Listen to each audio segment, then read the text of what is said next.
నారా లోకేష్ గారికి ఒక message through inform చేస్తే ఏ మినిస్టర్ కూడా నాకు తెలిసి నెక్స్ట్ 15 నిమిషాల్లో రెస్పాండ్ అయ్యి దానికి అవసరమైనవన్నీ ఏర్పాటు చేసి ఇప్పుడు తెలుసుకున్న విషయం ఏంటంటే ఆయన సొంత ఖర్చుతో ఫ్లైట్ ఇస్తున్నారు అనేది ఐఎమ్ షూర్ ఇంకొక గవర్నమెంట్ లో కానీ ఇంకొక పర్సన్ కానీ ఇలాంటివి చేయవలసిన అవసరం కూడా లేదు అంత హడావుడిగా వేరే వాళ్ళకి. ఆయన చేశారు. అండ్ గవర్నమెంట్ కూడా ఈ ట్రాన్స్ప్లాంట్ ప్రోగ్రామ్ ని చాలా సీరియస్ గా తీసుకుంటుంది. ఎందుకంటే ఒక్క పర్సన్ చనిపోతూ 7 మందిని బతికించగలుగుతున్నారు అంటే అది ఎంత మంచి విషయం.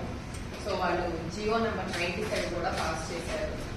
ఎవరెవరైతే ఇలా అవయవదానం చేశారో వాళ్ళకి ఏదో కలెక్టర్ కానీ సబ్ కలెక్టర్ కానీ ఆర్డీఓ కానీ ఆల్ ఆనర్స్ తో వాళ్ళ ప్రిపేషన్ అది చేసేట్టు అని చెప్పి ఆ జియో కూడా పాస్ చేశారు. అదే కాదు మనం అవయవాలు షిఫ్ట్ చేసే టైం కూడా గ్రీన్ కారిడార్ ప్రొవైడ్ చేయడం కానీ అలాంటివి చేయడంలో కూడా గవర్నమెంట్ చాలా ముందుకు వస్తుంది. అండ్ ఇంకొకటి ఏంటంటే ఇప్పుడు పెద్ద హాస్పిటల్స్ లో కార్పొరేట్ హాస్పిటల్స్ లో ఏదైతే ట్రాన్స్ప్లాంట్ చేస్తారో సిమిలర్ గా ట్రాన్స్ప్లాంట్ ప్రోగ్రామ్ గవర్నమెంట్ హాస్పిటల్స్ లో కూడా చేయాలి, అందరికీ రీచ్ గా ఉండాలి అనే ప్రయత్నంలో కూడా గవర్నమెంట్ ఉంది. ఇప్పుడు సరే ప్రస్తుతానికి మనం మన హాస్పిటల్లో కేసు విషయానికి వస్తే ఎవరు లేడు, ఏ కోమార్బిడిటీస్ లేవు, 47 ఏళ్ల వయసు ఉన్నవాడే సుష్మా గారి గత 15 రోజుల్లో కొంచెం తలనొప్పి వస్తుంది. యూజువల్ గా ఎవరైనా ఏదో చిన్న తలనొప్పి టెన్షన్ హెడేక్ అని అనుకుంటాము. అండ్ లాస్ట్ 2 days లో కొంచెం వామిటింగ్స్ అయ్యాయి.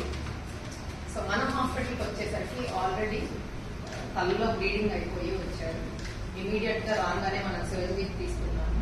కొంతమంది దానివల్ల ఇంప్రూవ్ అవుతారు, కానీ ఈవిడ కేసు లో ఇంప్రూవ్మెంట్ అవ్వలేదు. And finally brain death declare చేయాల్సి వచ్చింది.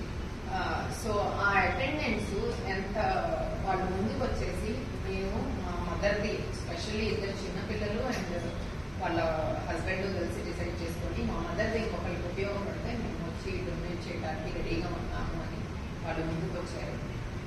సో మన హాస్పిటల్లో రిజిస్టర్ అయిన పేషెంట్స్ ఉన్నారు ఆల్రెడీ, లివర్, కిడ్నీ అండ్ వేరే హాస్పిటల్స్ కూడా కొన్ని ఆర్గాన్స్ వెళ్తున్నాయి. ఫర్ ఎగ్జాంపుల్ హార్ట్ పద్మావతి హాస్పిటల్కి వెళ్తుందండి. దానికి ఇవాళ రాత్రి ఒకసారి ఇక్కడ ఆర్గాన్ రిట్రీవ్ చేశాక 4 గంటల నుంచి మాక్సిమం 6 గంటల లోపల హార్ట్ రీపర్ఫ్యూజ్ చేయాల్సి వస్తుంది అక్కడ. అందుకని అది ఫ్లైట్ లో వెళ్తుంది. దానికి గ్రీన్ కారిడార్ అంతా గవర్నమెంట్ సాయం చేయబోతున్నారు. సో ఈవిడ వల్ల ఒక 7-8 మంది మళ్ళీ ప్రాణం కోసం